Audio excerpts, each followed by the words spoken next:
That's nice. That's nice. Look at that. You can't really see the. Oh, there you go. Oh, there you go. Oh, there you go. Shit. All right, we'll try this. We'll do this real quick. This is a little. You think I'm getting a little woo? Running a fucking new age massage parlor in here. See? Can't you tell with the light? Just got to get some sensual techno music, slow. All right, we'll make this quick. I'm not doing product endorsements on live stream, but they sent me this fucking Galaxy lamp, so I figure I just got to talk about it for 90 seconds. It's got the lasers. Don't burn your eye. All right. Put a waiver on. Hold on, let me put this. See, we get this. This is by a company called Well, I'll make this shit quick. I know it's fucking painful. But this thing's actually cool. That's why I agreed to do this. Because they sent me a free lamp, So my daughter will love this. She does love it, actually. I had to temporarily steal it from her. You can see it's got the stars up there. You've got an app. It's Galaxy lamps. The product arrived from Cicero, Illinois. But they're not a Cicero company. I did get excited. They sent Al Scorch one, too. And it's like $70. You get this fucking little projector thing. See that? Barely weighs anything, and then you could sit here and stare at the ceiling like a jadrul, on like a rainy day or in the winter, or if you ate too many mushrooms. It's really nice. See? So Galaxy lamps, and there's a fucking app, and I'm gonna talk about plants. I gotta do this 45 fucking seconds. All right, just bear with me. I never do this shit. The light fixture's terrible too, by the way. I just rent here, okay? And it's my friend's house, and he didn't put the light fixture in there anyway, with that kind of gold Home Depot chic. But you can control hold on, let me show you this. You can control the colors and stuff. See that?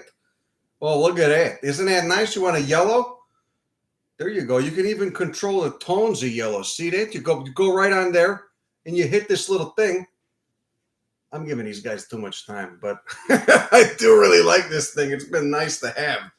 So anyway, Galaxy Lamp.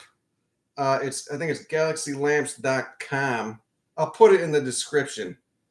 And then we can finish up this fucking thing, and we can just talk about plants.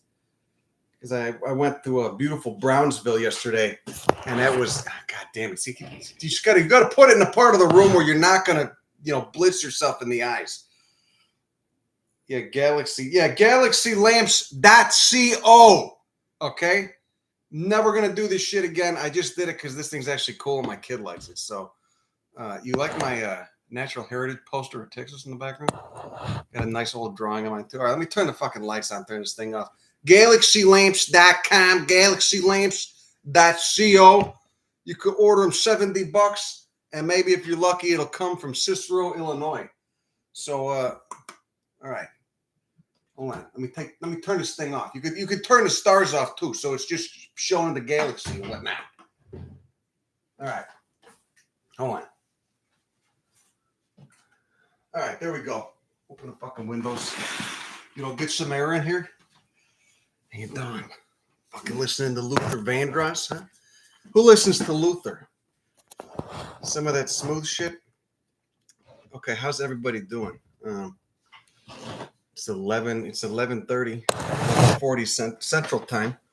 Beautiful Brownsville, Texas yesterday. That's kind of oh yeah, it was. I don't know. Go check in on some nice Taxodium mucranatum stands. You see what the fuck this is?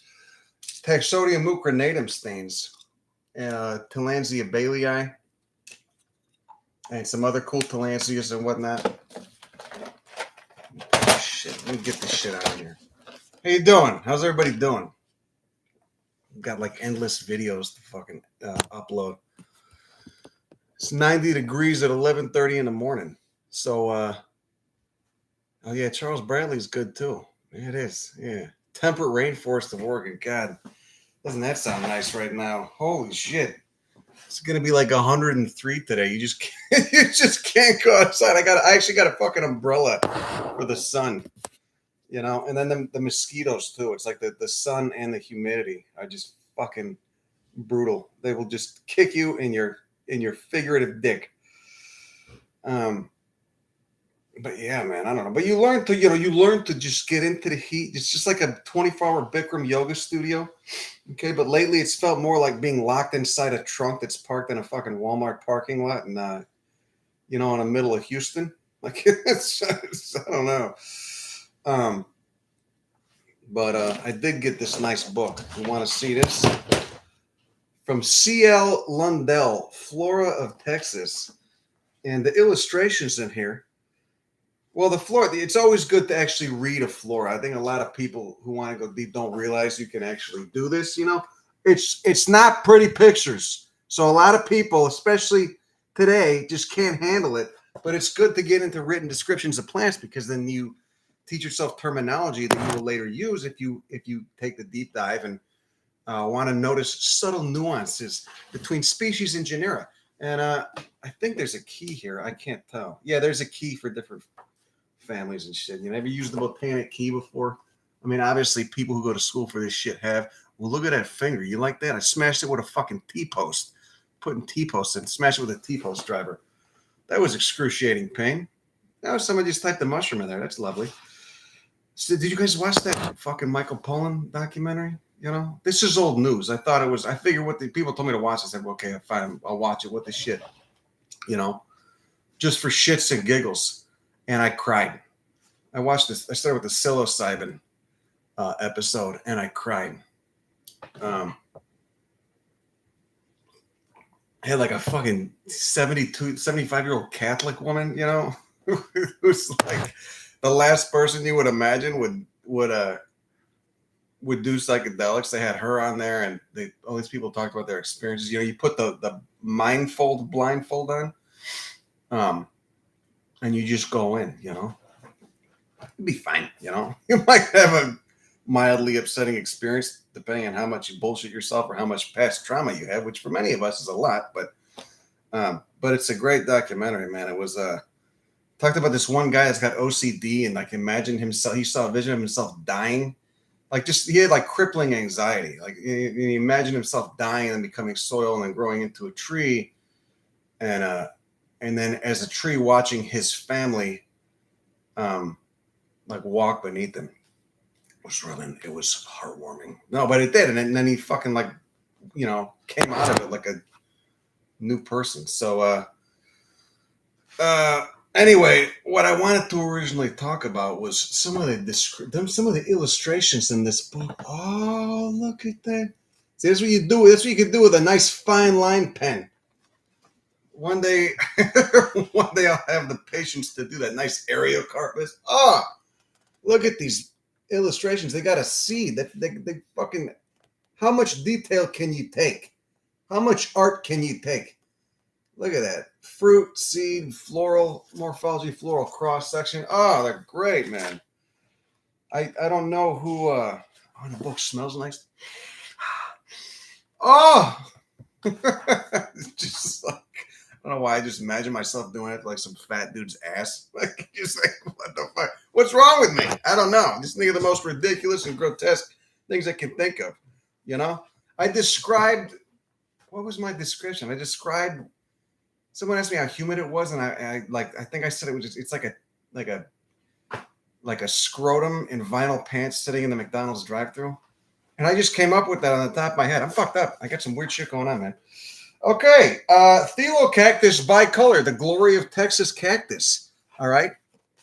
Line drawing porn. Epithelantha micromeris. For being an old book, the taxonomy is not too off on some of these too, but some of the due to this being published at a time prior to the advancements in molecular phylogenetics, some of the taxonomy is off too. Same thing with the Manual of Vascular Plants of Texas. You can see Louis' puppy was responsible for leaving the mark on this. Got a signed copy by Cuddy, the dog, who now lives in Pulga, California.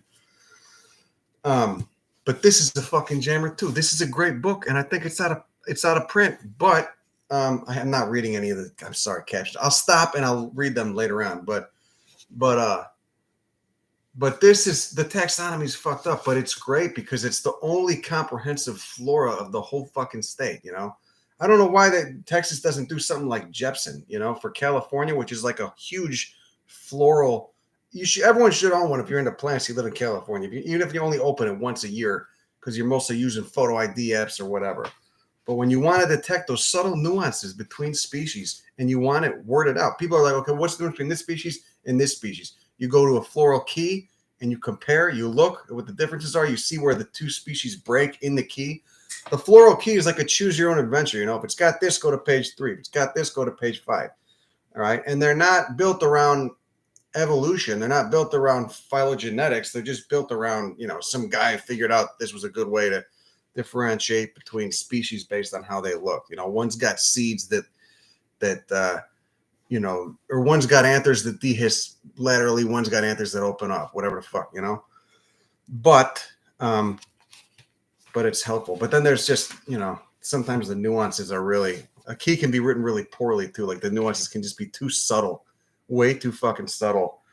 You know, or you need character traits that you don't have year round, like seeds, you know.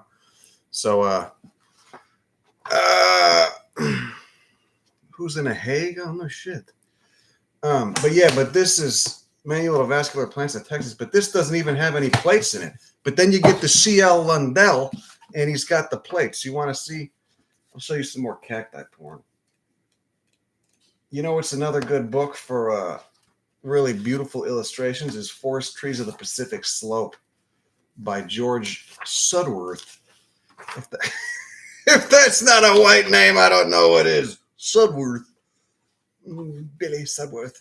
Look at that. Look at that loaf. I'm gonna get shirts printed with this. Okay? No copyright on these images no more. I'll get shirts printed with this. Look at that beautiful taproot. They don't have astrophytum in here. The seeds, look at the dimpling on the seeds. Huh? See that texture? What is the adaptive benefit of that? Why does that evolve? But we could come up with a few different hypotheses. See, Phaerocactus hematocanthus. Good example of outdated taxonomy. No longer in Phaerocactus. That is Hematocactus. No, it just looked like a Phaerocactus, but when the DNA was looked at, you know, with PCR, it was determined that it was not, I don't know what they looked at, but probably ITS or something, but they realized it wasn't closely related to Phaerocactus. It was just a big Hematocactus. So, all right, I'll read some of these fucking things. Okay. Yeah, Texas should do this. Texas has floras, but only by like there's 3 different regions. It's not consolidated. So it's weird. What about Native American ethnobotany? Yes, I'm always interested in it. Absolutely. It's when Etsy witches, no offense to the Etsy witches, try to like, you know, fixate on it without, well, whatever. Everyone's got their own thing. I get it. But I always try to get people to go a little deeper and get away from the woo, you know, into the actual chemicals or secondary metabolites that are responsible for any physiological activity in humans. Neoloidia. Don't forget Neoloidia. Another limestone endemic. So many of these cacti. Well, is Neoloidia? I've only ever seen it on limestone. Is it a limestone endemic like peyote and like Ariocarpus? Oh, damn. I've never seen. What the fuck? You know, I've never actually seen an Ariocarpus fruit before. See that? See all the seeds in there? All the little ovules? You want to get a tattoo? Don't have me draw it. Just find one of those. Find you a good Latino tattooer who does black and gray. I just say Latino because a lot of the Latinos tattooers are really good at the black and gray. And just take him a photo and tell him what you want. You know, and look at some of his work. Make sure, you know, you want to vet your artist, of course. I just always realize how much I fucked up my haircut when I do it. It's terrible, man. I look like some fucked up buzz cut, like the drill sergeant. But you know what? I'm not doing it for style. I just want to get this shit off my head because I got that thick Dago mop. But yeah, just have it like a portrait tattoo. I don't like the thick coloring book outlines and stuff, you know. You don't want me to do a tattoo for you. If you want, I mean, you could use whatever I've drawn, but you don't want that. You want something better. What is this? Phytosthesia, all these different. Oh, see, he's got some actually leafy plants in there too. Who did these? I don't know. Who did these fucking illustrations? Flora of Texas, Cyrus Longworth Lundell, who I think was one of the guys who donated most of his herbarium collections to UT Austin Herbarium, which is a fucking herbarium if there ever was one. That is a nice. It's in the tower where that guy, one of the first mass shooters in the United States, I forget his name, but he shot 14 or 15 people from that tower. It was one of the first all-American psychopaths. But anyway, it's in the tower, like the UT Austin Tower. Mortonia. Oh my God. They got a Mortonia sempervirens plate. You want to see Mortonia sempervirens? Nice. Where is it? That's a fucking epic plant. That was just in a video, another peyote conservation video I just edited with Martin Terry. But that Mortonia is a limestone endemic. Paxostema mercenites. Euonymus, Atropurpureus. I don't think that is still. Okay, wait, we're going to find this. Plate 37. Yeah, that's right. The plants invented the animals over there. Okay. If you don't like it, take it up with Gad. You know what? I bet what the fuck I put the fucking galaxy. They're gonna find something to get out of paying me. I bet. Put the galaxy. I'll never fucking do product endorsements. Me and Al Scorch never got paid for the. Oh, it was really good. I think it was the Maker Watch or Skillshare thing in the law office inside of Taco Bell. We never got paid because we forgot the fucking.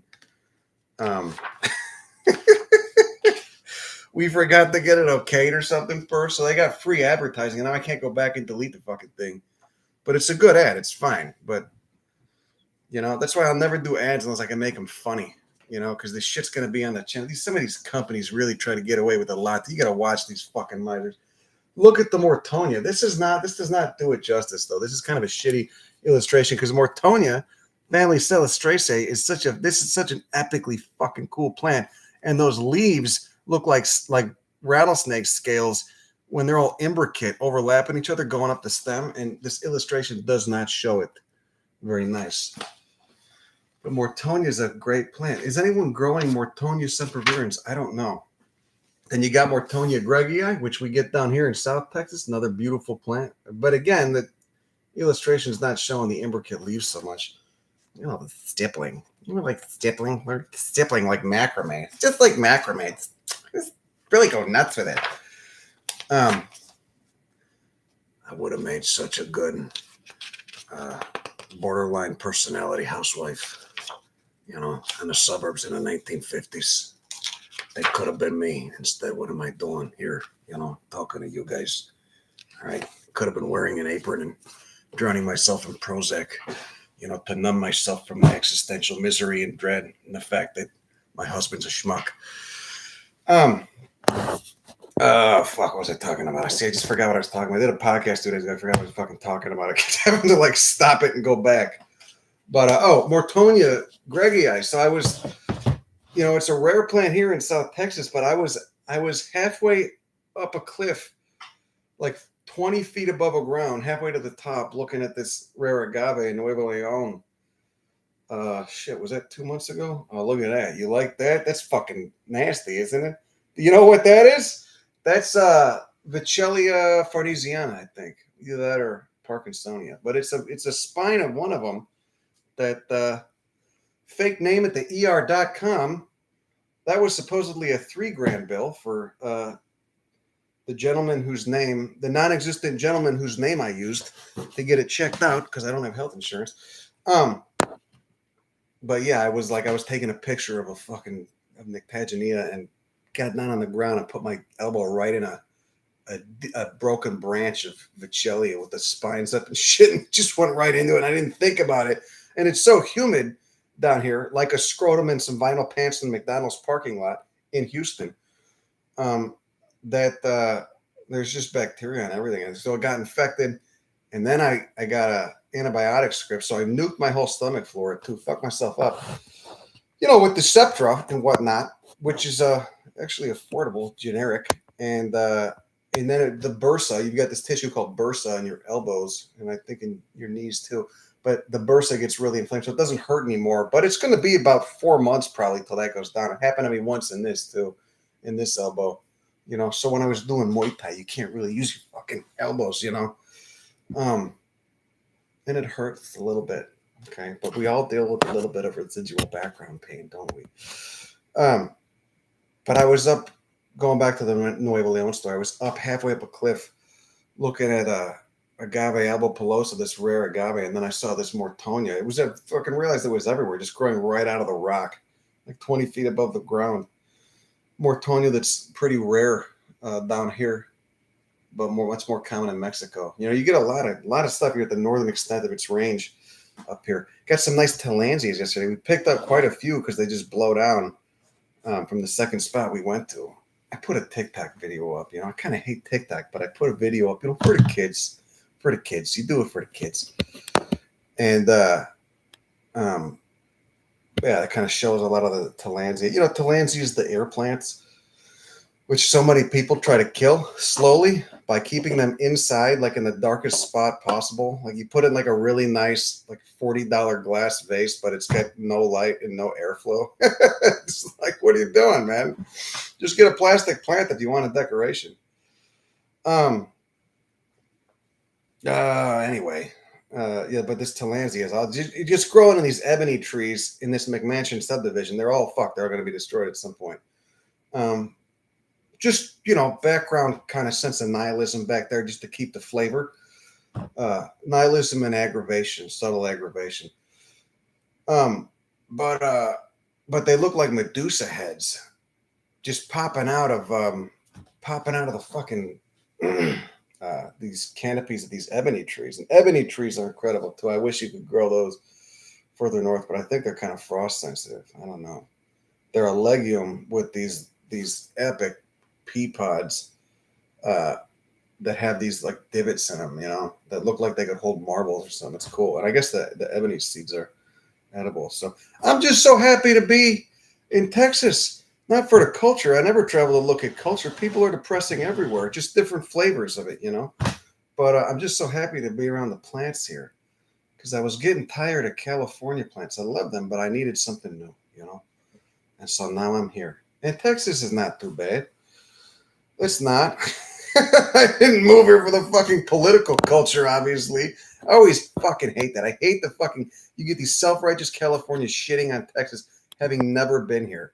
They think it's all just like fucking KKK everywhere and shit. It's like, God damn, man, you clueless. It's like the second most populous state in the country. There's a lot of good shit here. There's some fucking incredibly whack, crazy shit too.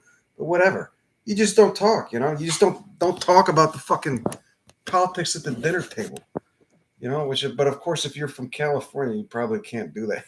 Everything is whatever. I'm not fucking starting. I'm just joking around. I love everybody. Everyone's too sensitive. I'm just fucking around. I'm just playing. Okay.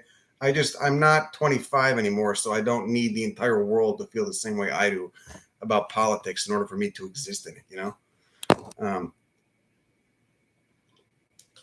You guys want to go see the front yard of the place I'm staying? Okay. Hold on. Let me go. I'll be right back. Okay. See if I can put some music on. Now, I can't put music. Can I put music on? Maybe I can. Let me see. Just to hold you over. You like Luther? No, that shit. They got the AI licensing detection on that. You can't play Luther Vandross. My ma used to play Luther Vandross. I remember driving into the city with her from the suburbs of Cook County where she lives. And, I'd be like, I was a kid and we'd be driving and she'd be listening to fucking WNUA, the smooth jazz, 95.5. And then she put on Luther Vandross and my mom was like a fucking, she's like how old was she? She was like 45-year-old white woman, but she listened to all this black music. It was fucking awesome. It was hilarious. Like smooth shit, like smooth old black music, like shit that when I hear that in public being played out loud, it just automatically soothes me. Like lets me know I'm not going to get fucked with too hard, like loosens you up. It's like, there's not going to be too many stiffs in that area. So, yeah, Motorhead. Yeah, my mom was listening to Motorhead. I remember when I was 5, Ace of Spades, we're going fucking 90, getting chased by Cook County sheriffs down at 290 Expressway. She's listening to fucking Lemmy. And those are some of my childhood memories. All right, hold on a minute. Hold on. I'll be right back. Go sit and look at Jack.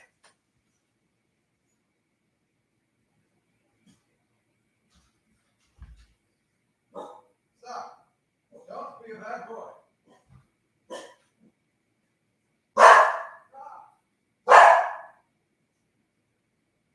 What are you doing, man?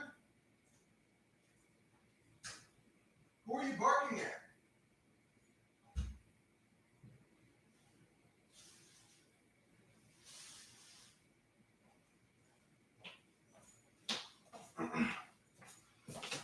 Okay, I could show you my domicile. You want to see my domicile? Here we go. I'll show you this. There's a lot of. You can see we did a good job with the drywall. Okay, got to clean the vents up there. But oh, there's Jack. There's Jack. That's not my drum set, and it's not my mixer. My friend, he mixes the house music and stuff. Look, there's one. I got a couple prints up on a wall. That's a photo from Alan. That's an undescribed psilocybe species from Pennsylvania. And this is psilocin polymerization in a petri dish. He focus stacked that. So he takes like 500 photos, 500, like 50 photos, and then changes the aperture at different focal lengths from the camera. And so you get a beautiful picture. I got Pilostyles, and I forget the name of the butterfly. And there's Louis just hanging out. And then there's some Lophophora and Coahuila with Euphorbia antisyphilitica. And then I've been selling these. I just buy them and then charge an extra 20 for the photo. But this was fucking, look at that Welwitschia. That's nice, right? That was like 150. But that's from Namibia. It came out very good too because the lighting was not that great and the ISO was relatively high. But then they do this nice wood frame. It's canvas. It's like a canvas print. There's a nice payout also from Coahuila. And there's Agave gentrii. But this I got too big because you can see there's not enough support for the canvas. See, it kind of falters like that. See that? And I fucked with the resolution of the camera. But if you want one of these, I'll sell you one of those, I think it's like 150 frames. I don't know, whatever the fuck. You can email me if you want. I don't give a shit. I'm not trying to sell stuff right now. Look at the rocks, though, too. You want to see these rocks? Look at these rocks over here. Fuck, never mind. I'm like a 9-year-old with ADD. All right, let's go outside. We'll look at the plants we got. We'll look at that really quick. I'll show you some nice stuff.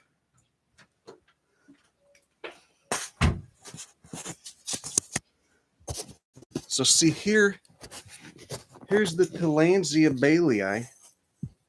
Can you see that nice? Got some Bilbergia. Fuck, it's already like 95. Got some Tillandsia bailey. So these fall out on the ground. I guess you could put them back, but that spot is still about to get demolished. And then we got some Vichelia farnesiana, very fast-growing legume. Stenocereus aruca. Some Ebenopsis ebano trees, little lizards and shit everywhere since I brought the plants back. The lizards are always the first to come back. Fucaria diguetii that I started from seed, and God, it loves the heat. It's a Baja species. Selenocereus, one of the ones that's native to South Texas. Stenocereus gummosus, also seed grown. The galloping cactus. And oh shit, what was this? That's That's I can't remember the genus name. It's a Tephrosia. Yeah, it's one of the rare Tephrosias from the Texas sand sheet. Some good stuff. Heteropha cathartica. You can see it's got it's got a little fruit on there. See that? Pink flowers, and then it's got this giant potato-like tuber when it goes off. So we got some good stuff. Euphorbia antisyphilitica. Oh, there's another euphorbia over there. Weird. There's another one. Hold on. Okay, we'll go inside. We'll go back inside. It's still hot. You probably can't see anyways. The contrast is probably shit. You know? There's the Galloping Cactus Gourmet. What's that? I don't get athlete's foot. You wash your ass. That's how it's a really easy way to avoid it. You know? You tell me you got fungus? You got some fungal issues? Why you got fungal issues? You got to put some of those antifungals on there. Finland. Oh, why don't you go up to Tristan J. Kumpel? What the fuck? That's a goddamn. I thought I was a nasty fuck. Finland. What about can't you go to Greenland? You know where they got the ice? They got some nice geology there. Or Iceland. They got some real nice geology there. So a spreading center goes through the continent. So you can see new crust being formed. With that accent, I thought you were making up names the first time. Yeah, that's understandable. This is Spartacus leviticus, and we just got it growing big. just talk about it with like this completely fake tone of authority. Well, what you got there is what's going on. You got to fix your trannies. What's going on? I'll be in Oakland tonight for the Krugman show. Not me. I live in Texas now. Thank God. Someone asked me, like, you ever miss Oakland? I'm like, the Oakland I miss died like 8 years ago. The Oakland I miss is not there anymore. It's long gone. But I did love that city, especially seeing it from the railroad, from like not the fast fucking 70 mile per hour railroad, but like the short jobs. We were working, the switchers and the locals and stuff, going through all these cutty alleys. I mean, I saw shit that that most people will never see. There were all these different, you see people's backyards, old industries, all kinds of cool shit. But it was crazy though too, because as the the homeless situation in Oakland was very non-existent 10 years ago because it was just a generally affordable place. And then when the rents went up, people became homeless. And then, of course, there's so much shitty drug. There's just so many fucked up. There's meth and heroin everywhere.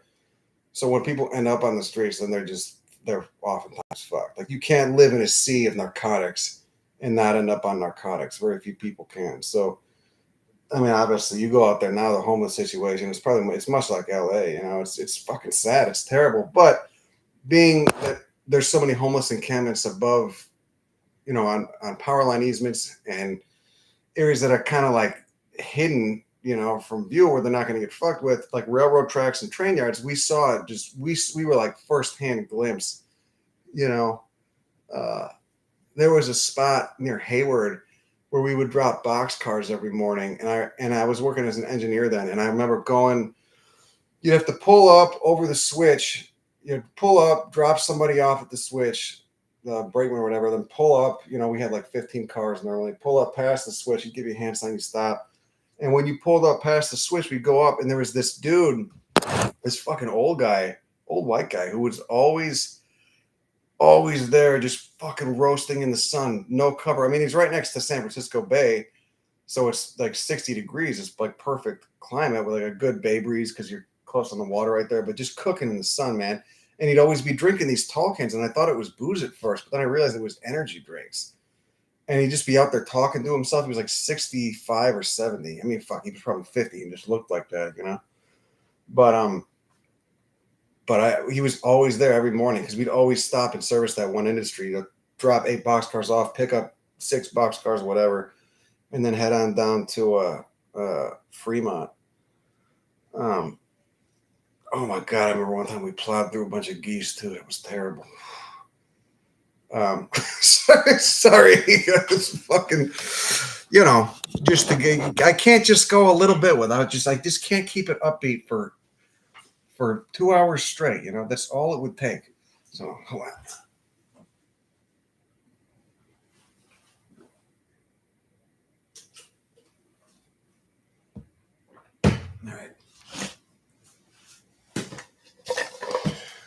So, but yeah, that was it.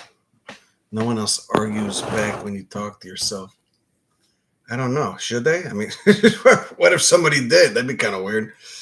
Just heard like a voice come out from the electric socket. Um, any bucket list plants you have yet to see? Yeah, quite a few. Fitzroy Cupressorides I'd like to see. The Alerce in Chile, second longest lived, potentially the longest lived, because I think they were they were boring a specimen. They were boring a tree in a canyon in southern Chile where this plant grows. It's one of those Gondwanan relics, those Gondwanan redwood family relics, and they were boring into it, and it couldn't go all the way through the center of the tree, and they already reached the.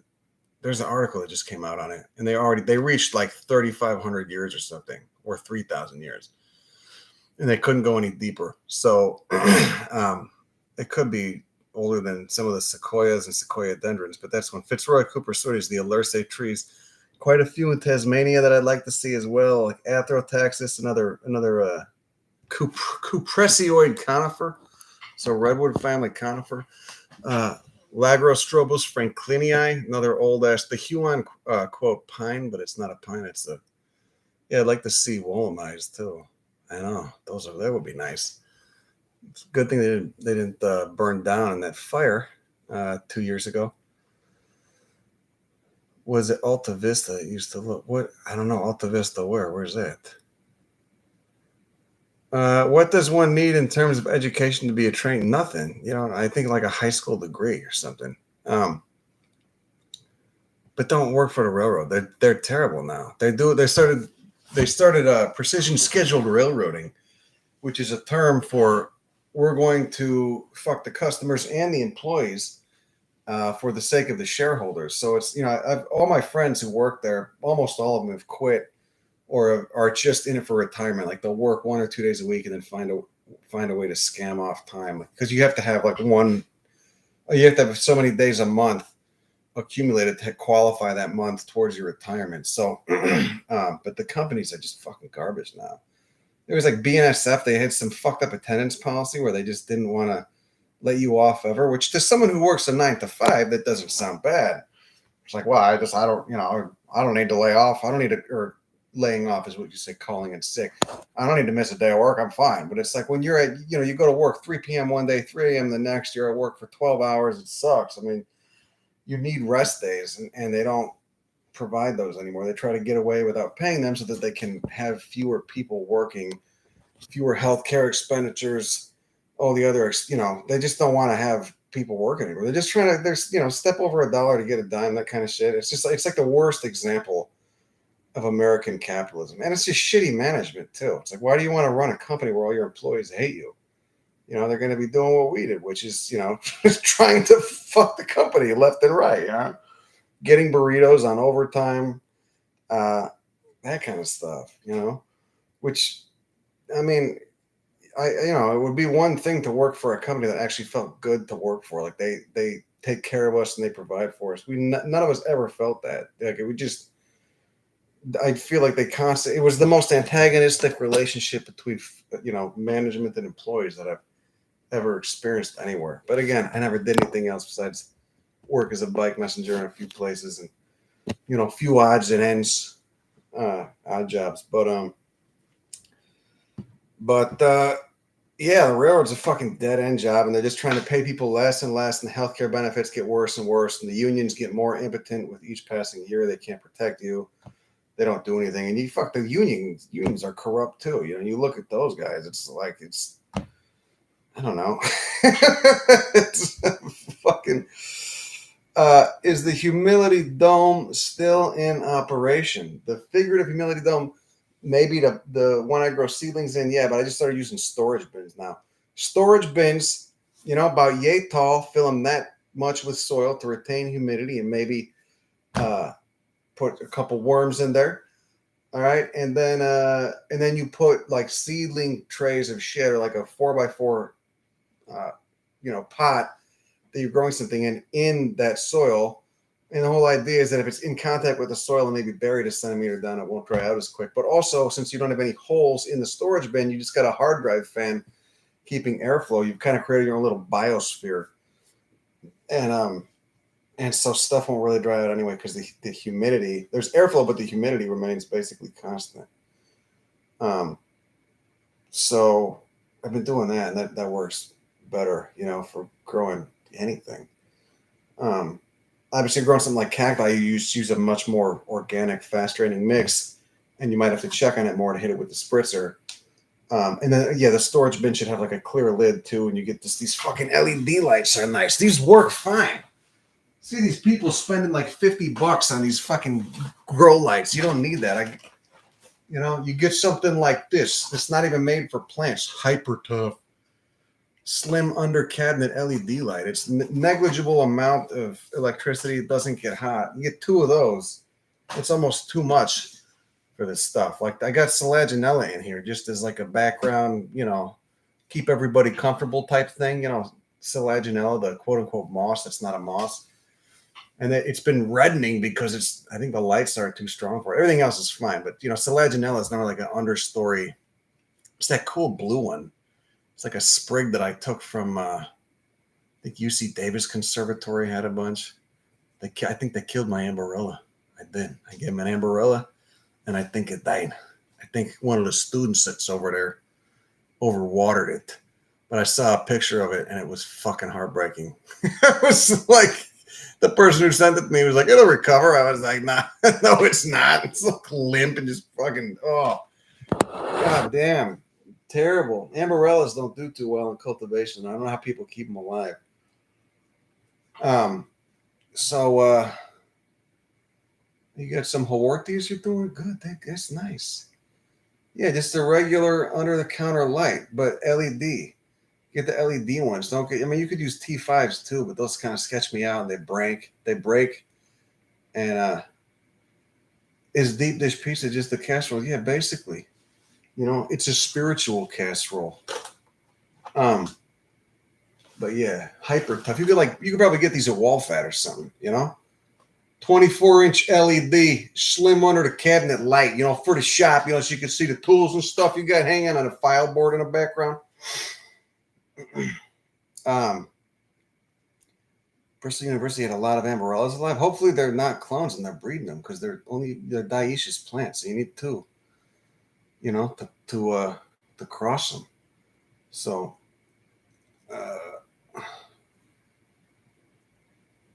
Harbor Freight. I don't know. Harbor Freight. That's like the Walmart of tools, isn't it? It's like worse than Walmart. I don't know. Maybe it's fine. I'm not sure what Selaginella it was. Yeah, any LED shop light would work. I used those. I was using other ones that were fine too, but maybe they weren't strong enough. But Chicago next week. What should you look for at the Garfield Conservatory? You should look for. There's a Glyptostrobus there. Super rare Vietnamese swamp cypress. Member of the redwood family. I gave it to him. It's like fucking 10 feet tall now. It's in the pond. In a pot. And I gave him some other stuff too, but I think they killed it or got rid of it. I don't know. It got weird there. I was hanging out there a lot in like 2009. And I don't know. It got weird. There was like some weird inner political shit, some fucking, I don't know, man. I don't know. I dipped out. It just got too weird. But I was growing stuff for them for a while. I think they have some metasequoias there too. They got a bunch of good stuff. They had a Wollemai too, but it might be gone. But the furthest north I've been and look at plants. I think the UP of Michigan, I'd love to go to the tundra, when it's not mosquito season. I'd love to go to some of the Alaskan islands up there. I'd like the really bleak, where it's always gray. Something like that. No, I'm just kidding. I'd like to see Alaska cypress, whatever it's. I think it's catensis now or Xanthocyparis. I don't know. Those fucking conifer guys are always arguing about genera names, irrelevant to actual phylogeny. It's like they just get so hung up on Anyway, spiritual casserole. That's like I feel like that would be like the name of like a hippie jam band. Like how many white dudes with dreadlocks playing keyboards could you fit in a band called Spiritual Casserole? This is nice. We'll do like a nice Jufro. Put it up like that. You like that? Yeah, Lucian's up there. My ex was working at St. Paul's Island, I think, some cutty ass island, like way ass out there. She was doing seal monitoring. She used to get bit by seals all the time. I remember that, and it was all basalt. The whole island was basalt. Let's see. Hawaii sounds better to me than the Great Desert. I don't know. Hawaii's all invasive species. So, to get any of those cool lobeliads, you got to go to like remote mountain reserves where they still grow, find them with a fucking drone on a cliff or something. You know about the lobeliads, the Hawaiian lobeliads? A lot of good stuff out there. The silver swords, great example of island of adaptive radiations on islands. Some really cool shit that they teach in botany classes. Those Hawaiian lobeliads and the silver swords are great examples, great case studies in those phenomena, which if I were not so sloppy, I would be better at articulating and putting into video form to get people excited about this stuff, so they don't have to do things like, waste their lives playing Call of Duty. No offense. I shit on video games. I fucking play video games once in a while. I have like an old Switch that I got from my kid, and I don't even know when I'll fucking see him again.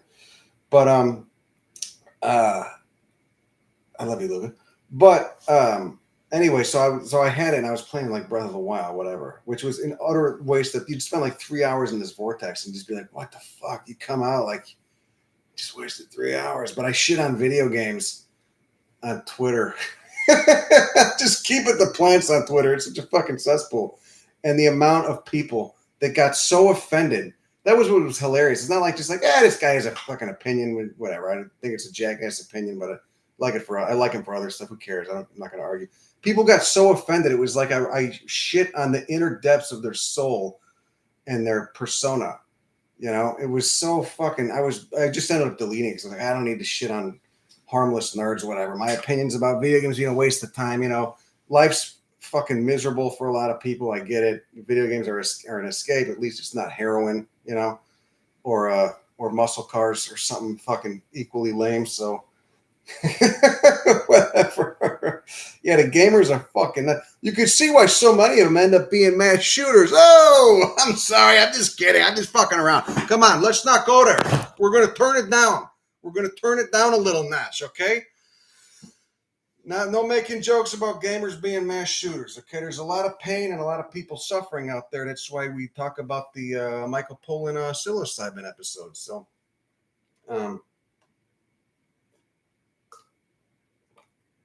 fucking Stripes. I'm not trying to do an endorsement for Stripes either. But,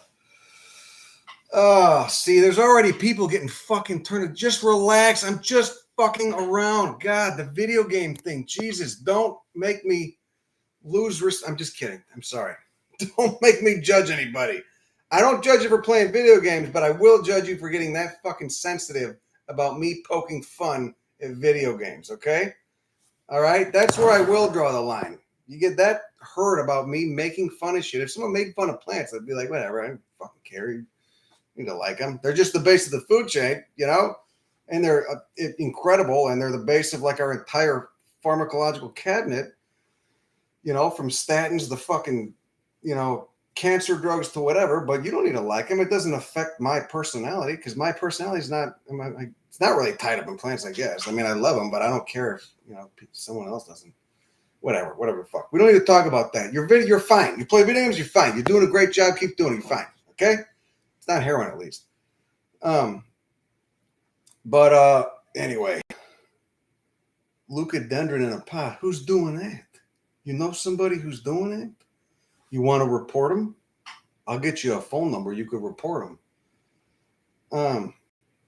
I don't know what Mexican feathergrass is. What is that? I don't know. What's the genus? I don't know. You got to start growing psilocybin in your bedroom. Good for you. All right, good for you. The dune systems. Yeah, I'd love to go back to South Africa at some point. I want to go back to Namibia at least, though. You know, that's what would be nice. I like Namibia a lot more than South Africa, and it was a lot less overwhelming too. So, wait, what is Mexican feathergrass now?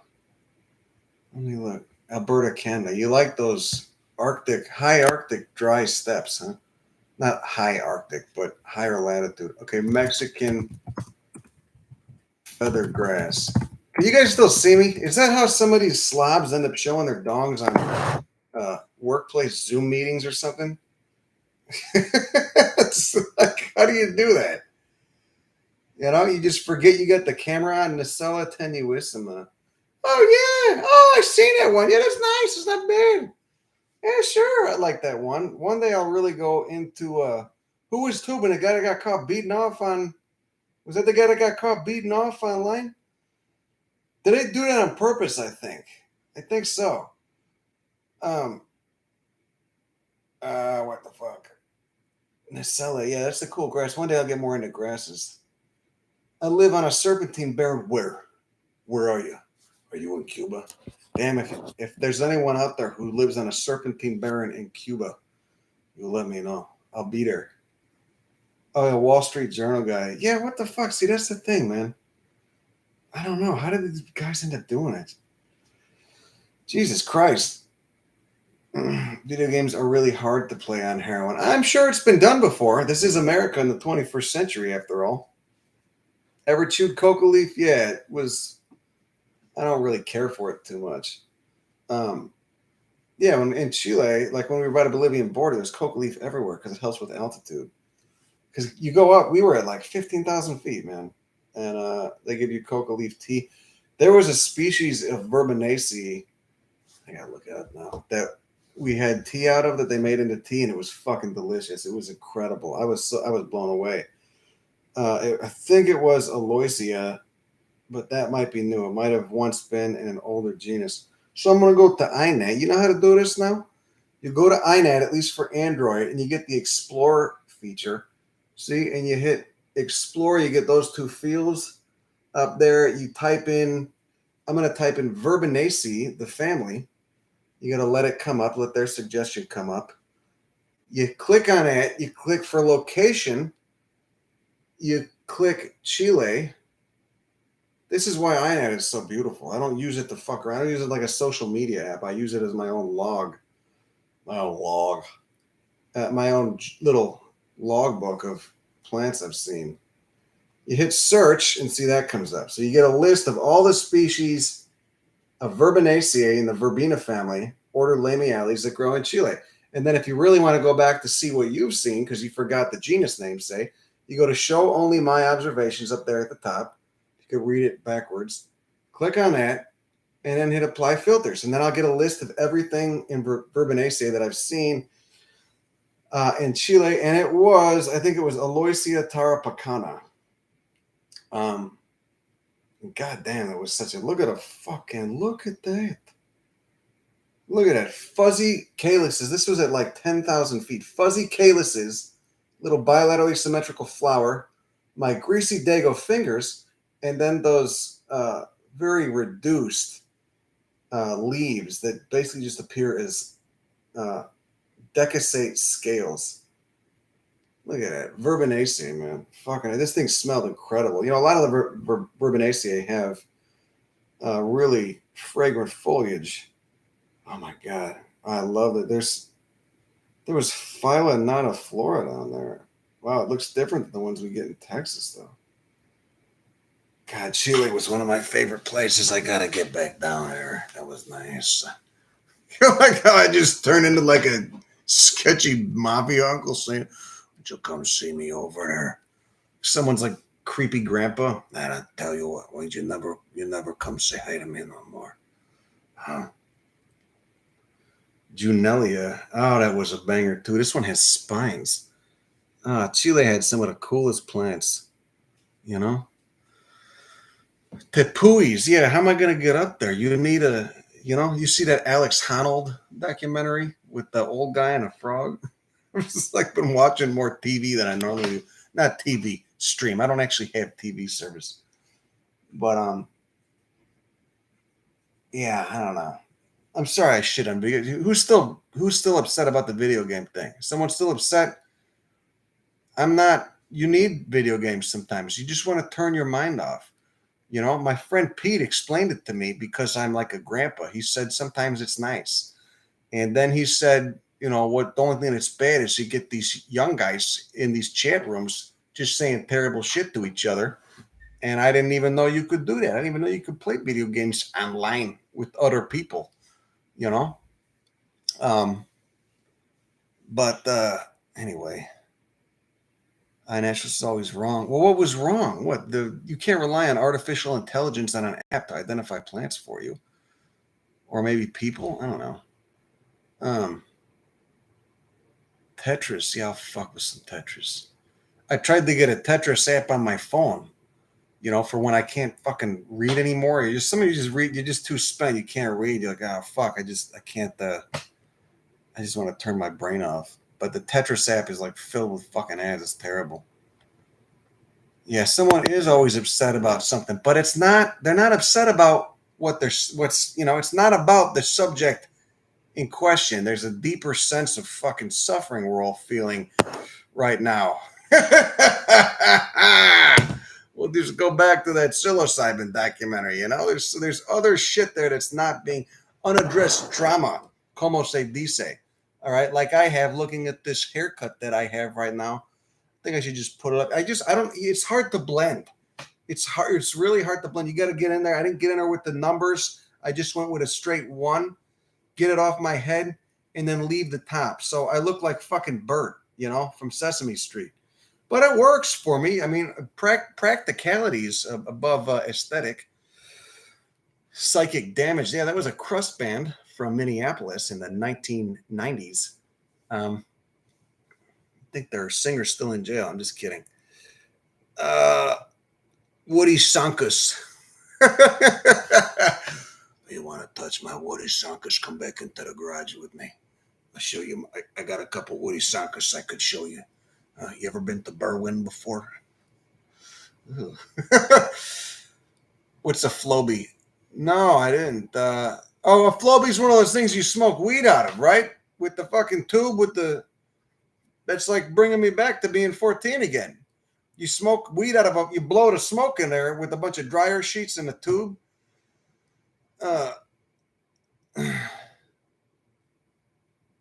Yeah, that looks sedated. Your son looks sedated when he was playing the video games. That's what it does. And you need that sometimes, honestly. But wouldn't it just be cooler to learn to meditate? Maybe, then participate in someone else's virtual reality they made up. Unless you're playing Zelda, then it's okay. Creepy uncle time. Yeah, I know. Anyway. I'm so glad you are alive. My bowels are acting up. So I make you want to take a shit? I guess that's a compliment. Everyone's got to loosen up a little bit. You don't want to be too stiff. You don't want to be too tight up there. You don't want to do that. Any upcoming videos or field trips with Alan Rockefeller? Yeah, we're going to Oaxaca in the fuck date is it? In a month, I think. We're going back. I haven't been to Oaxaca in shit. Was it 3 years, 4 years? It's been a long time. Got a lot of stuff. I wasn't even making that many videos when I was in Oaxaca. God damn, we went to Nevado de Toluca, this fucking volcano, man. Mexico's so incredible. It's for flora, so incredible. And there's so many people there doing cool stuff that needs recognition and mention. And there's so many plants there that are just fucking, shout out to Kevin. Shout out to Osvaldo in the mountains of Oaxaca. Kevin lives in Oaxaca, I think. Oaxaca is probably one of my favorite cities in the world, I think.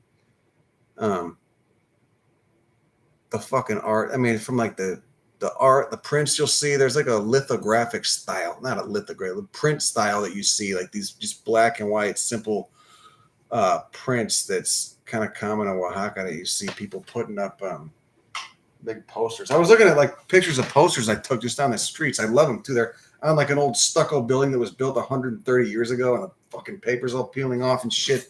You can still make out what it is. It's kind of it's so beautiful. It's like the exact opposite. It's so beautiful for what a city can be. It's like the exact opposite of how I feel when I'm in a place like South Texas, where it's just parking lots and strip malls and shit, and streets with no sidewalks. That just make it so many places in America like that.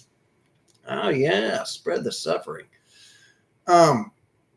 But we're gonna go down there to Oaxaca and to the mountains. So you could go to the valleys if you go like north to Puebla, where there's all the giant cacti the size of a fucking small house. Pachyscereus weberi, some of the Cephalocereus. You can go up into the mountains where it's all pine forests and like fir trees covered in epic bromeliads. The psychedelic mushroom culture there is incredible too. You got the whole Maria Sabina thing going on.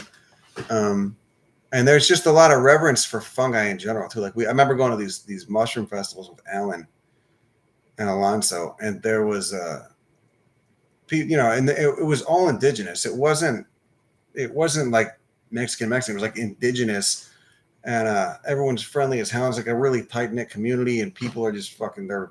It's like a festival celebrating mushrooms at these cloud forests. It was really cool, and it's funny too. They all fucking love Alan because he's just so kind and down to teach people mushrooms and talk about mushrooms, and it's cool. But I don't know. Griffin in chat asking for prayers. Who's asking for prayers? Is that like one of those things where you see like first person, the first 5 people to comment, I'll send you $5,000 on Cash App. What the fuck is it? You see those in the comments? Sometimes I love that. I think it's hilarious because you'll see it on like a super serious Instagram post or some shit, and then there's some schmuck commenting that, who's probably operating on a fucking Bangladesh or something. It's like some spam account or Russia or wherever. And but I just don't know what their angle is. How do they make it? How do they turn that into a scam? Like if you comment on their shit, how does that turn into they're not going to fucking put $5,000 in your Cash App account, of course. How do they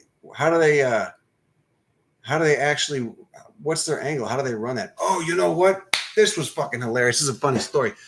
I'm not talking about plants anymore. I mean, I will, but I just am becoming aware of the fact I'm digressing.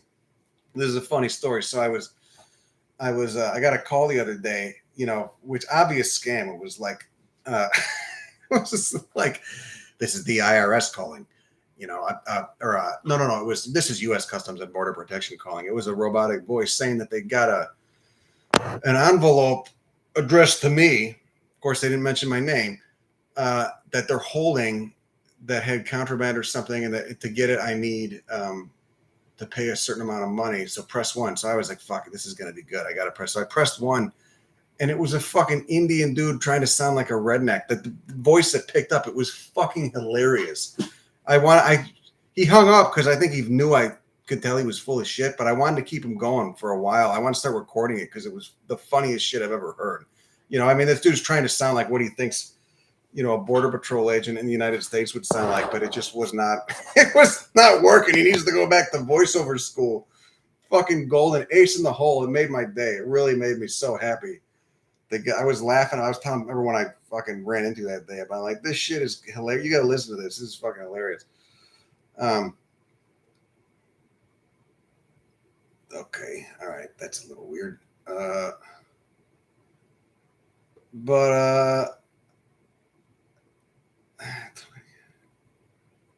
No, you could look at plants if Border Patrol stops you, just don't get all nervous and clammed up. Don't do like the fucking, 22-year-old kid with the septum ring thing. Hey, my fucking mate, you can't just be like, I'm just looking at plants, just be laid back, whatever. Don't come out like college sociology major on them. Just be like, what are you doing? I'm looking at plants. Why are you being what's up your ass? Why you care, I mean, be nice, but have that be your general attitude. They've stopped me all the time. I was on the sand sheet and a cop stopped me. And 20-year-old me would have been like, you can't say that. Just some fucking annoying, like, just shut the fuck up. And the cop talked to me, and then he made some comment about the dogs, and he liked the dogs, and he's like, and I was kind of like, I know what I'm doing is weird for here. I mean, it's not weird to me, but for an area where everyone's generally a square, and people, just view the plants as a background scenery that needs to be bulldozed so they can get to the fucking Arby's faster. It's weird. So I was like, I know it's kind of weird. This is what I do. I study this stuff, whatever.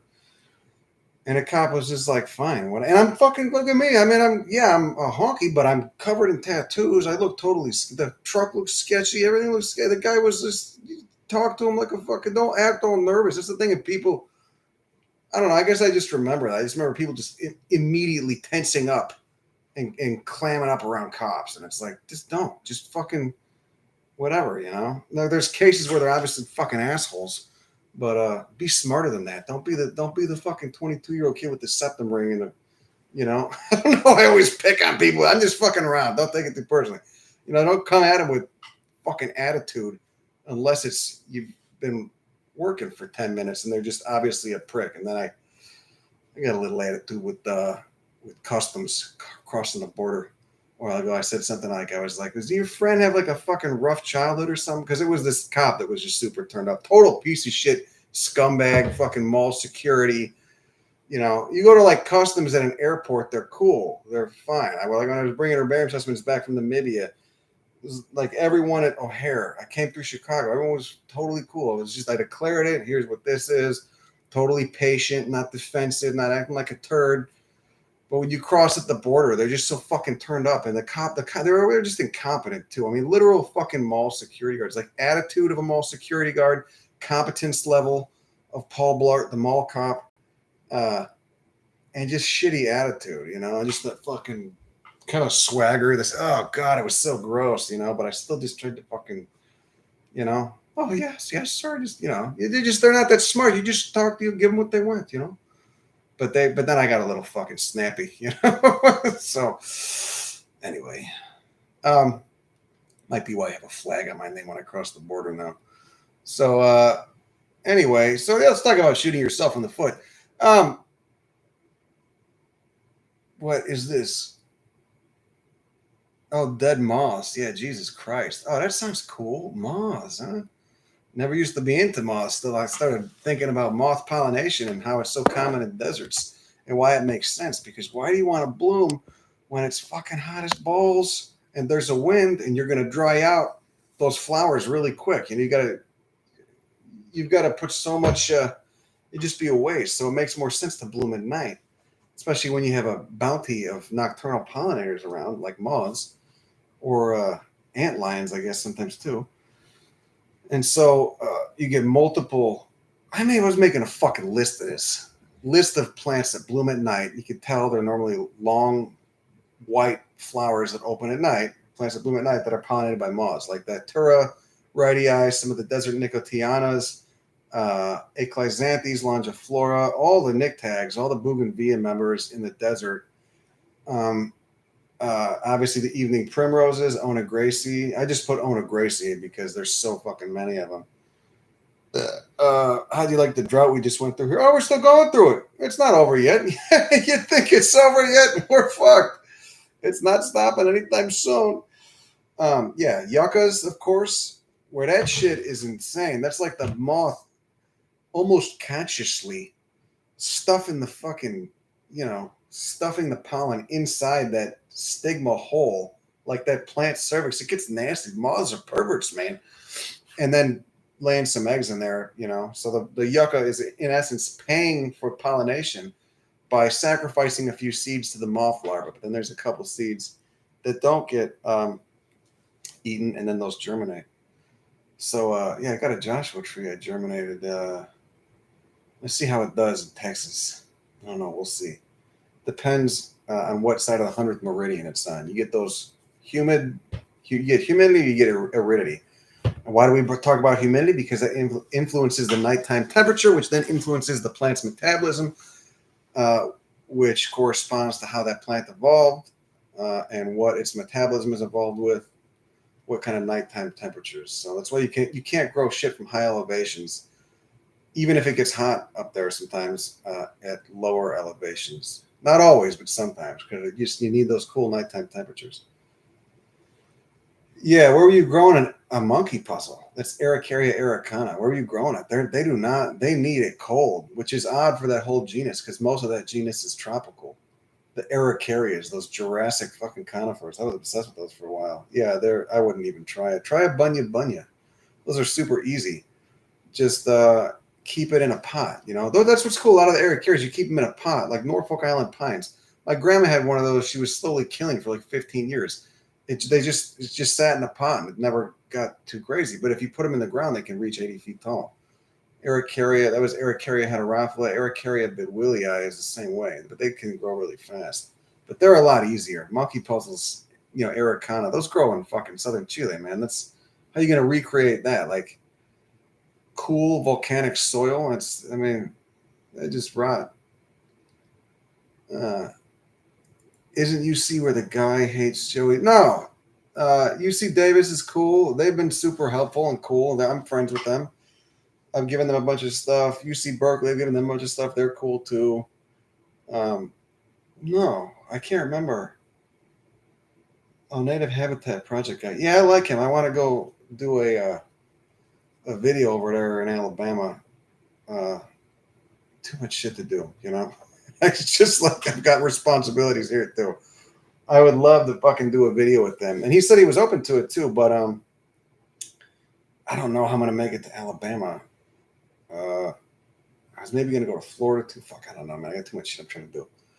I got too much shit I'm trying to do over there. Southern Chile, give it lots of alcohol. That doesn't make any sense, brother or sister. Sister, you can't say sister. You can say brother. You call someone brother or something. You say sister. You sound like a fucking creep. That was a sticker I made once. It was the yoga dungeon guy. It said, "Hey there, sister bear. You want to realign your energy levels in my yoga dungeon," and it just had this fucking creepy bald white dude with this big smile on his face and his shirt pulled down to, like one of those unbuttoned shirts, like just some totally what do you call him, snags, sexually overcharged new age guy. Yeah, based on a guy I actually saw in Mount Shasta, sister bear. It's terrible, brother. It's gender neutral. Yeah, it could be. You say something, I'm going to kick you in the nuts. I tell women friends of mine, I'm not meaning to kick you in the nuts. They know what I mean, figurative, or you could say figurative nuts. I'm not meaning to kick you in the figurative nuts, Or trans friends, you say, I'm not meaning to kick you in the figurative nuts, I just wanted to interject for a minute and say that, diet Snapple is really not the same as regular Snapple. If you want to really break it down for a comparison, you can still taste the artificial sweetener. I'm full of heinous references today. Snapple, I haven't thought about that in a while. Next, I'm going to be talking about Jared, the Subway mascot. Yeah, I got to go to Tasmania. Maybe I'll buy the ticket. My sponsor in the UK, bless her heart, she doesn't want me to mention her name, which is kind of annoying because she's been so loving and supportive. Sent me some funds for Tasmania, actually, so I need to fucking buy the ticket. I haven't bought it yet. I think I'm probably gonna go like early December. Yeah, god damn it, man. Isophysis, the basal iris, Lagrostrobos, all those cool Ericaceae, those epacrids, that subfamily. It looks like a blueberry that basically broke off from the fucking lineage 40 million years ago. There's probably a lot of cool legumes there. I wanted to do a blog post about the Morbelioid peas. Go through some of the Australia footage that I got on the hard drive over there. Go through the Australia footage, the Morbelioid peas in Australia that don't produce isoflavones and generally have a single ovule per fruit, and are always like day-glow colored. But I haven't got around to it yet. But I wonder if there's any Morbelioids in Tasmania. Yeah, and I want to see Isophysis. There's a bunch of cool people in Tasmania too who've offered to, take me out or whatever the fuck. Yeah, take Alan. I asked him if he wanted to go, but he doesn't have money. we'd have to start like a fucking GoFundMe. Is that kind of a dick move though? I don't know. Anybody want to send Alan to fucking to Tasmania? There's a lot of cool fungi down there. Holy shit. He's fun to travel with too, you know, and he's a nice antidote to my fucking sometimes tense, you know. He gets so stoked about stuff. He's fucking such a great guy.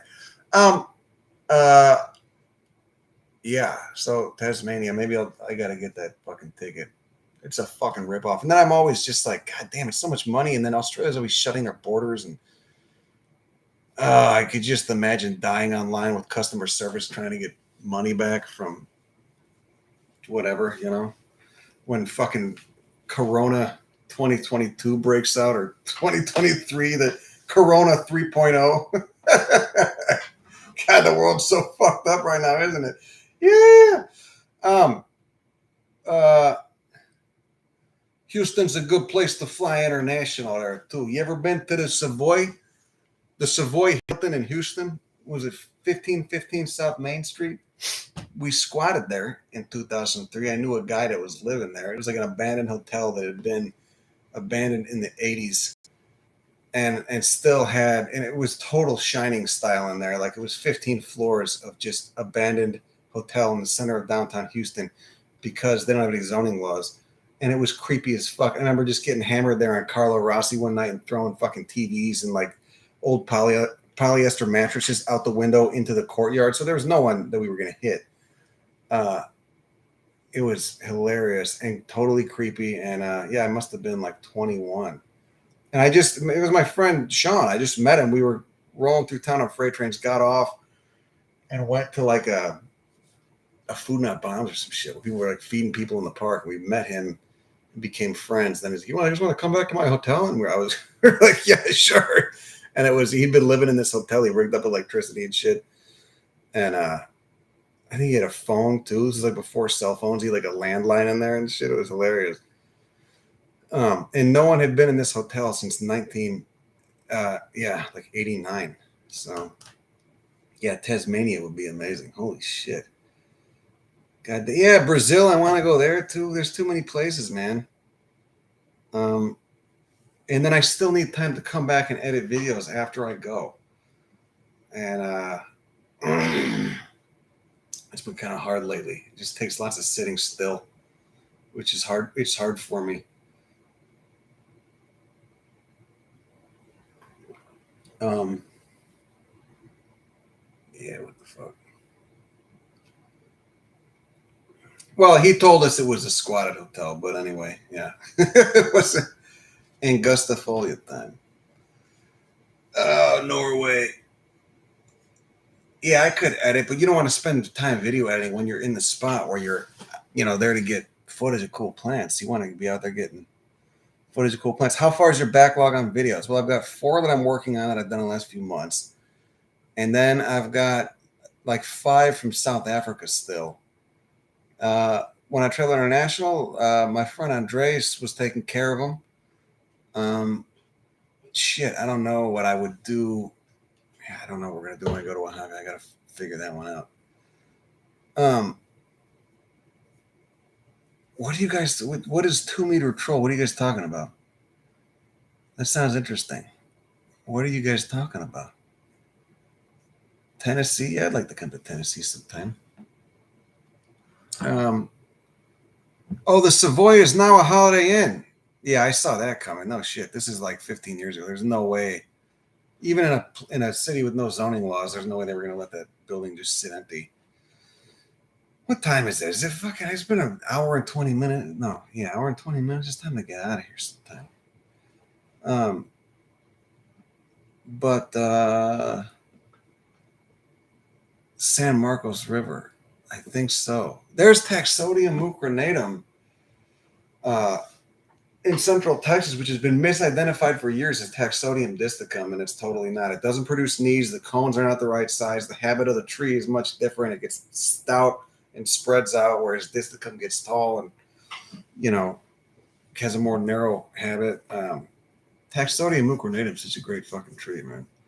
the Montezuma cypress, northern end of its range here, but you get it in San Antonio. I think it's mostly mucronatums growing on that river in San Antonio too, unless maybe they got some pollen from Taxodium disticum that were planted. I don't know. What do I use to draw? I use these Tombow pens, which you can refill. You can see because it's bleeding ink everywhere. I use these Tombow pens. You fucking pull it back off with your teeth. You get some. I use this Noodler's ink shit, and I normally refill it depending on how much I'm drawing once every day. You could use a syringe, which looks sketchy, or you can use this thing. I don't know what this is. I don't know where this came from. It was, I use a syringe. It doesn't look that sketchy. I don't have like pointed syringes. I'm not like a fucking diabetic syringe, but you use that to basically shoot ink into the back of this. And then every time you do it, it's going to bleed out a little bit. So then you got to kind of like, I'll do a bunch of cross-hatched lines on a piece of scrap paper until it's done. It takes like 30 seconds, maybe a minute. And then you're good to go for another day or two. But I got all kinds of fucking art supplies. Got those Kill Your Lawn shirts too. I don't know what I'm going to sell them for. Maybe $30. Is that reasonable? They're a pain in the ass to print. I got a heat set up too. I was printing them last night. Kill Your Lawn tie-dye. I don't think I got any right here with me. And then I got like nicer embroidered ones I ordered. I don't do the embroidery myself. But do you still do the custom drawings in the cover for books? Yeah, if you're cool. I shouldn't say this on a live stream though, because I might run out of books after like 40 of them. But if you're cool with waiting, sometimes a month or two. But I'm trying to do like 2 or 3.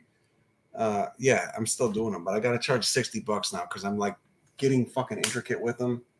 Like here's one I did a while ago, like on the inside cover of a book that's life size, that I just, I'm realizing like an extra $25 for one of those is not, that's kind of selling myself short, especially with how much time it takes and shit. So, it's just time. Like if I could stop time, I'd sell them for cheaper, but I just don't have much time.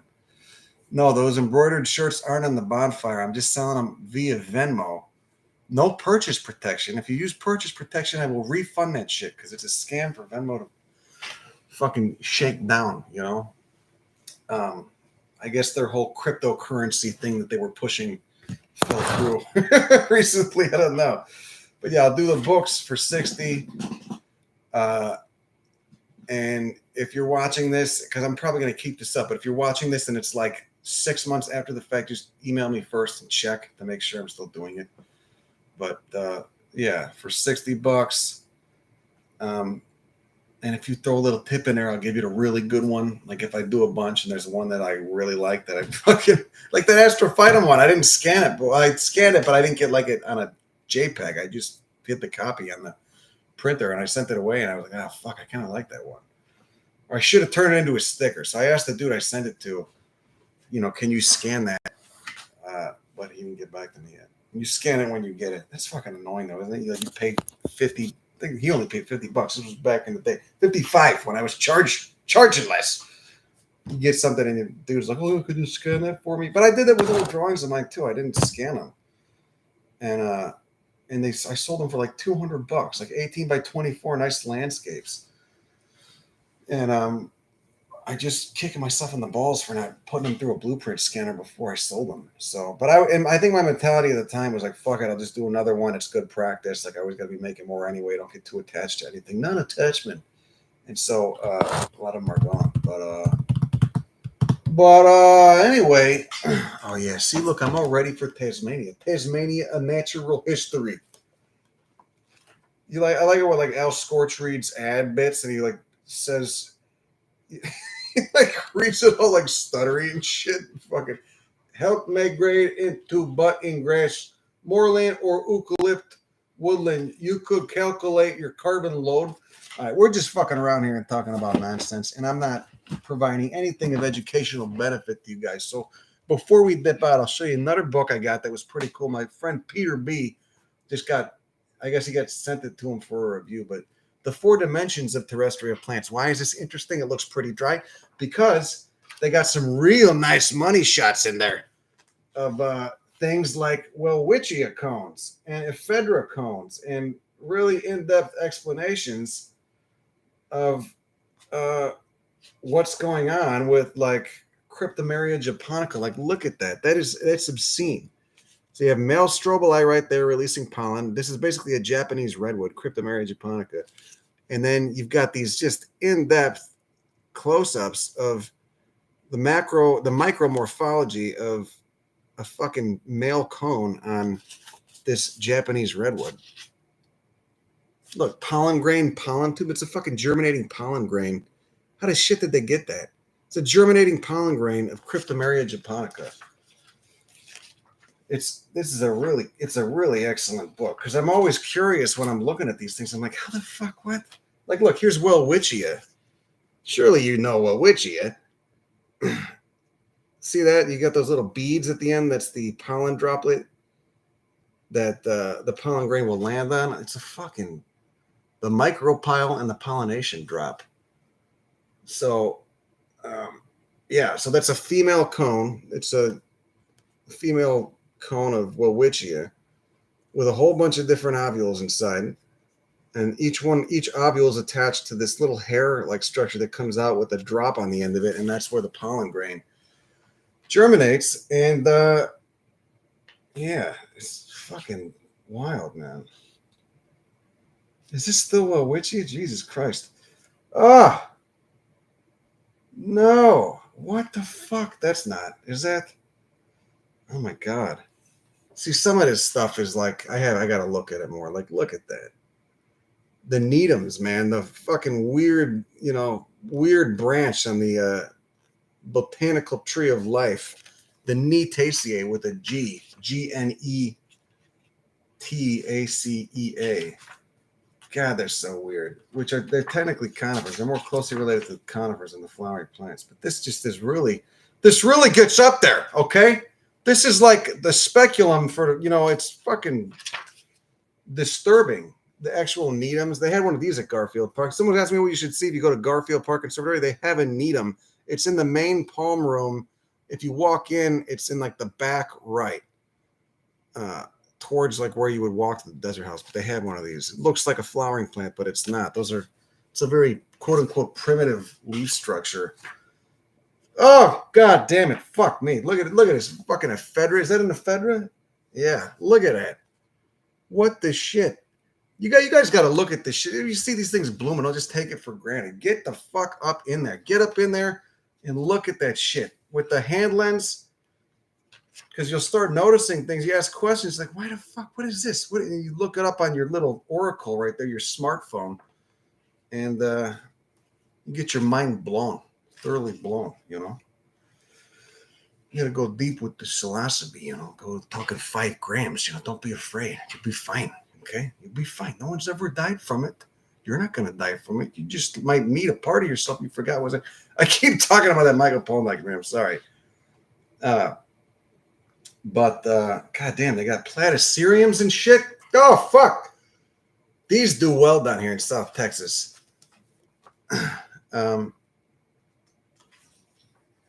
Bonnie Macho, man, who is that? Randy Savage? Yeah, get up in there like a Georgia O'Keeffe fever dream. That would have been cool to talk to her. I wonder what she was like. You always need some weirdo artists in your life. Did you ever meet like the arty people that are kind of weird, kind of out there? Good, harmless, good natured, not too full of themselves yet, maybe. See, this. We don't need that. You don't need that. You don't got to look at that. That's just, this is what's corrupting the kids. Okay, anyway, Drymus winteri. Talk about basal angiosperms. All right, everybody done? We keep going. I'm just rambling now. You're not getting anything from this anymore. So I guess we'll end it. But I guess if you want stickers, you could do a sticker thing. Yeah, we'll do that again. If you want stickers, $15. Venmo Society is hell. No purchase protection. Leave your address in the comments. And if you want me to like draw a little doodle or something on the envelope, throw in like a $5 or something, whatever you feel comfortable with. They say, anybody got any plant questions before we go, so I don't just keep talking about shit that's unrelated to the focus of this channel. Favorite bryophyte? Oh fuck, man. I don't know. I don't know my bryophytes too well, to be honest with you. The ones that can dry out, the poikilohydric ones, which is like all of them. Favorite pea flower plant? Sorothamnus spinosus, probably. You know, I do like the Amorphae tribe, the lead plant tribe. How do you transplant 20 oak seedlings from under my orange tree? Shit, man. If you can wait till it's cool out, or at least till it's not a sunny day, that would be ideal. You know, the more humidity and the cooler temperatures, the more likely they're going to survive. The best way to do it, if you want to ensure success, is get some mycorrhizal root dip gel. And I don't know if the mycorrhiza that it's got is actually, you know, alive, or even if it's going to fucking hook on. It might just be snake oil. But what is not snake oil is the gel. It's this powder that turns into like this gel-like substance that is supposedly non-toxic, and that that you dip the roots in that. You know, try to maintain as much soil ball as you can around them, so you're not ripping too many roots off. But dip them in that root dip gel, and that normally tends to keep. And then just put them. I would transplant them in like a fast draining soil with not that much organic matter, and then put them under the fucking shade, like, you know, no direct sun for like a month at least, but good airflow. You also don't want them to rot. So it's, you know, it's this tricky middle ground you gotta exist in during this very sensitive time for these oak seedlings. But yeah, the root dip gel helps. Time of year helps. You don't want to do it when it's 100 fucking degrees outside. So like November might be better, especially if it's a deciduous oak and they've dropped their leaves already. You'll be golden if it's in November. And I know this my friend who I was up in Austin with, who was transplanting all these Silphium albiflorum that were going to get destroyed. He dug them up, and I was like, "There's no fucking way those are going to survive."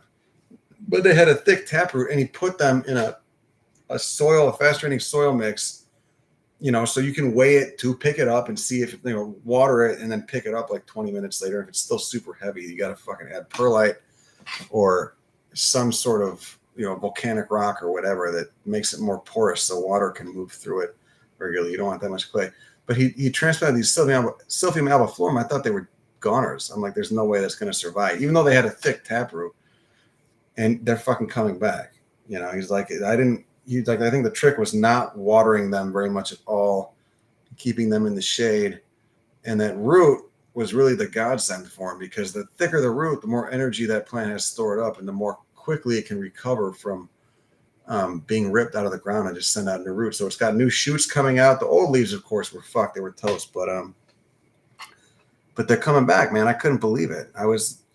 Fuck, it's epic, because that's supposed to be a very hard plant. So he's got them going, but he's, you know, obsessed with them. So he's grown a bunch. He's going to throw some in his backyard in Austin, and they're doing well. So it's Silphium, yeah.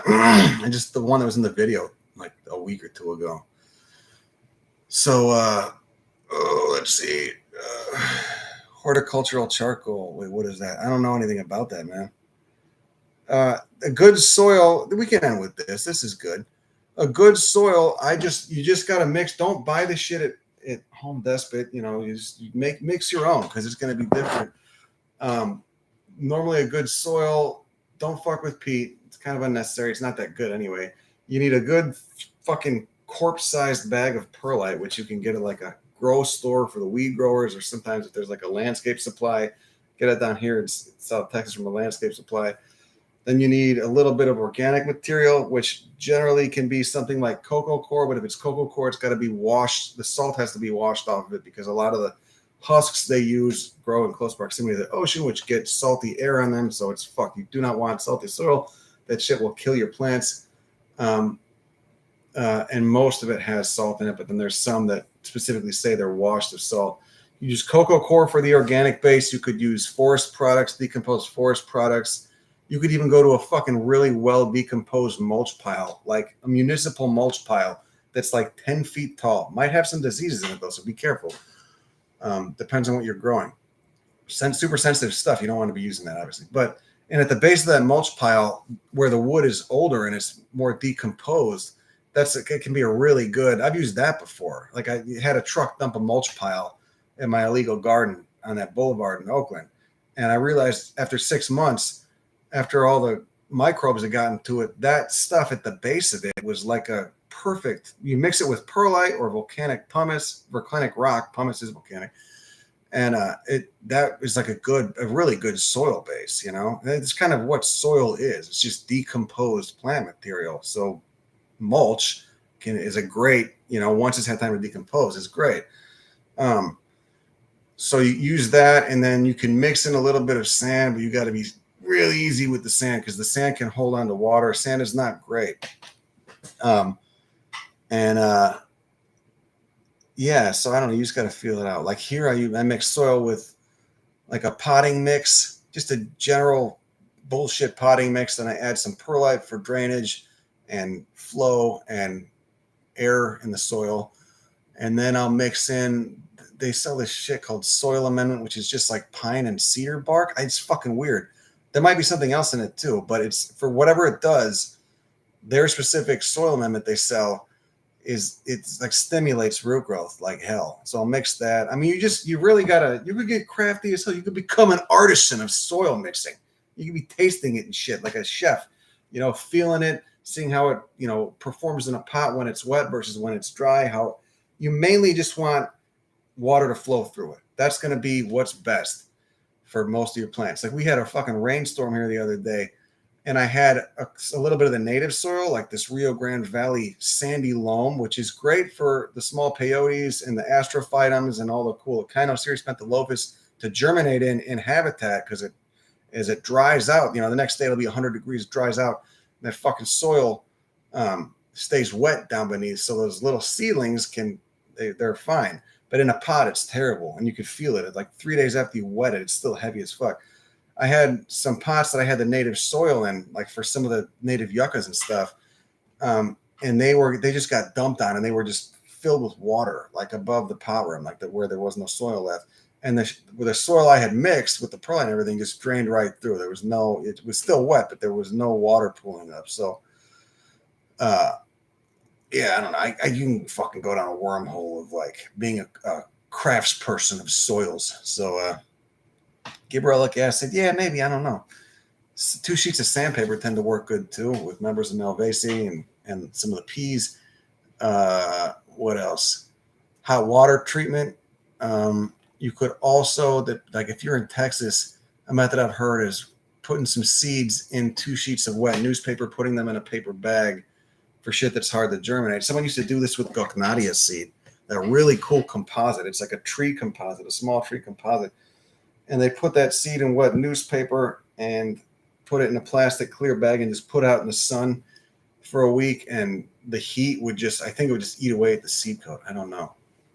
But I sent Gochnadia seed to someone at Missouri Botanical Garden that studies seed dormancy, and they're supposed to be getting back to me about it. I guess the first batch of seed I sent them was all duds, whereas I sent them another batch that there were multiple plants, so there was hopefully good cross-pollination. But if you could figure out how to germinate Gochnadia / Nahuatlia seed, you'd be a fucking millionaire, because that would be not a millionaire, but you probably do good in the Texas native landscaping business. So, okay, one more thing I want to talk about too. I was with a friend and we were getting some. It's super common here to take plants from the side of the road. I think because so many, if it's abundant, and I think there's just people just know there's so much disrespect for the native flora that like they want to, for conservation purposes, like this friend of mine who's a fucking wizard of kindness, and grows hundreds of astrophytum from seed. And he doesn't sell shit. He doesn't like the way it feels to sell stuff. He's one of the nicest human beings I know. And so, he wants to like use astrophyte and plant these out and restore them at, some of these private properties where they used to grow, because he knows the landowners there and whatever. And astrophytum is not doing very well. There's a good chance it could be extinct this century in the wild. There's thousands, millions of them in cultivation. The Japanese have done a bunch of cool stuff with them, breeding them and shit, creating all these fucking weird cultivars. But we were out and we saw a bunch of Guacnadia growing, and that is a notoriously hard plant to germinate from seed, like I just said. So he's like, I need stock plants so I can cross pollinate and then start distributing seed to people.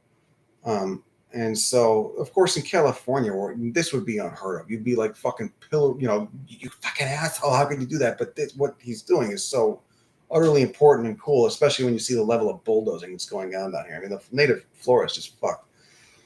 The prognosis is not good, como se dice. So there were these small plants. He cut them, he dug them out of the soil, and he immediately, with a good sharpshooter, a long spade, and he immediately, boom, cut the fucking top, like half of the plant off where all the leaves were. And I knew what he was doing at first, but to someone who didn't know that, they'd be like, why is he doing that? It's like, because those leaves are holes in the boat that all the moisture is you've just severely injured the roots of this plant, and you want it to survive. It's got enough woody stock to survive. You got to think, like, how big is the battery, right? So you've just fucked up the roots. You shocked the roots. It will survive, but you don't want any holes in the boat. So you cut the top shoots off, knowing full well it would resprout. And then he put it in a plastic bag in the shade in a car till he could take it home and pot it up in some really good soil with, maybe some mycorrhizal, just good microbial activity in it. And the plant's doing fine now. But that's something I think. The same thing with like cuttings. When I was like fucking around at SF Arboretum in Botanic Garden 12 years ago, they would always cut the leaves off stuff. And some people say, you're not 50, but it always worked. It makes complete sense. You want to reduce the holes in the boat. The less, and I've seen it firsthand especially when you're doing like salvias or something, you cut the leaves off, especially if it's a salvia that's got chlorophyll in the stem too. It's going to be fine. Put in the rooting hormone, cut the leaves off, less holes in the boat, and then you want to maintain that humidity. So you use like a storage bin or put a bag over it or something. So, should I sprinkle ivy broom rape seeds all over Berkeley? I said I was going to go, and the people, maybe we'll get going soon. Are people bored or what? Anyway, do you think it's okay to take from botanical gardens? Seed, yes, as long as it's not an endangered plant that they're actively, if they've got like bags around it, that'd be fucked up. Bags around the fruits, no, it's fucked up. But a lot of the seed in botanic gardens just goes to waste anyways. The fruit's just dehisced and the seed's gone, and they don't care or whatever. So anyway, fuck. Can we all just let out some slurs real quick? Whoa, brother, you got to talk to a therapist or something. You got some pain going on? You got some internal pain? What's going on, man? You doing okay? What's up? I guess you could if you wanted to. I don't think it'd be very productive or helpful, but you just purchase protection's already off. Just don't click it. God, someone did that. They were ordering stickers. They were like, hit purchase protection. I was like, why? Like, it's just like, do you think I'm going to fucking not, do you think I'm going to scam you? Like, and now you've just created this, it's a pain in the ass. And then whatever, there's multiple issues with it. Just helping Venmo skim off the top, making sure they get their cut. Looked like I had a serious wash today. What the fuck does that mean? What do you mean?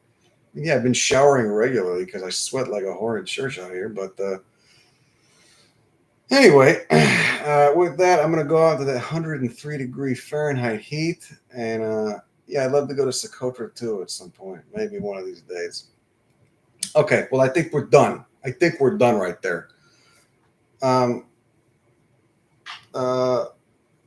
think that's it. All right, cool. Well, we're done, and I hope you enjoyed that, and I hope you have a good rest of your day.